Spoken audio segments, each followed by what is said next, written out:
నిజామాబాద్ జిల్లా ఆసుపత్రి superintendent doctor Pratima Raj పై వేటు పడింది. ఇన్ఛార్జ్ సూపరింటెండెంట్ గా చిన్నపిల్లల విభాగం హెచ్ఓడి ప్రొఫెసర్ డాక్టర్ శ్రీనివాస్ ను నియమిస్తూ ప్రభుత్వం ఉత్తర్వులు జారీ చేసింది.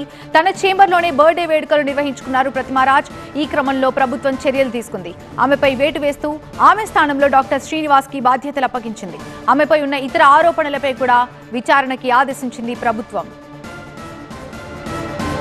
స్క్రీన్ పై మనం చూస్తున్నాం, గవర్నమెంట్ హాస్పిటల్లో ఇలా బర్త్డే వేడుకలు చేసుకున్నారు ప్రతిమారాజ్. చాలా గ్రాండ్ గా ఏర్పాట్లు చేసుకుని బర్త్డే చేసుకున్నారు. ఒకసారి మనం గమనిస్తే డెకరేషన్ అదంతా కూడా చాలా హడావుడి కనిపిస్తోంది.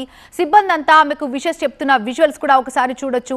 ఈ పరిణామాల క్రమంలో ప్రతిమారాజ్ పై ప్రభుత్వం వేటు వేసింది. ఒక గవర్నమెంట్ హాస్పిటల్లో ఈ డెకరేషన్స్ ఏంటి, ఈ హడావిడి ఏంటి, ఈ హంగామా ఏంటి అంటూ ఈమె ఇంట్లోనే ఉంటూ వివిధ రకాలైన బ్లౌజులు కుడుతూ లక్షల్లో సంపాదిస్తున్నారు. వీరి నుండి టైలరింగ్ నేర్చుకోవాలా? అయితే ఫ్రీడమ్ యాప్ని డౌన్లోడ్ చేసుకోండి. ప్రభుత్వం సీరియస్ అయింది.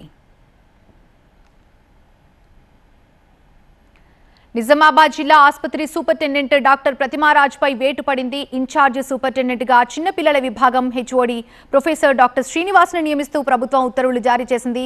అయితే తన చేంబర్లోనే బర్త్డే వేడుకలు నిర్వహించుకున్నారు ప్రతిమారాజ్. ఒకసారి మనం టీవీ స్క్రీన్ లో చూస్తే అక్కడ ఉన్నటువంటి నర్సులు ఆమెకి విషెస్ చెప్తూ, బోకేస్ ఇస్తూ, కేక్ కట్ చేసి తినిపిస్తూ కనిపిస్తున్న విజువల్స్ కనిపిస్తున్నాయి. ఈ క్రమంలో ప్రభుత్వం చర్యలు తీసుకుంది. ఆమెపై వేటు వేస్తూ ఆమె స్థానంలో డాక్టర్ శ్రీనివాస్ కి బాధ్యతలు అప్పగించింది ప్రభుత్వం. ఆమెపై ఉన్న ఇతర ఆరోపణలపై కూడా విచారణకి ఆదేశించింది గవర్నమెంట్. అయితే స్క్రీన్ పై మనం చూస్తున్న విజువల్స్ ఏవైతే ఉన్నాయో అవి గవర్నమెంట్ హాస్పిటల్లో జరిగిన బర్త్డే సెలబ్రేషన్స్ కి సంబంధించిన విజువల్స్ మనం చూస్తున్నాం. డాక్టర్ ప్రతిమారాజ్ ఈ విధంగా చాలా గ్రాండ్ గా డెకరేషన్ చేయించుకొని, అక్కడ అరేంజ్మెంట్స్ అన్ని చేయించుకొని తన బర్త్డేని గవర్నమెంట్ హాస్పిటల్లో చేసుకున్నారు. సిబ్బంది అంతా కూడా ఆమెకు విషెస్ చెప్తున్నటువంటి విజువల్స్ మనం చూస్తున్నాం. ఈ పరిణామాల క్రమంలో ప్రతిమారాజ్ పై ప్రభుత్వం వేటు వేసింది.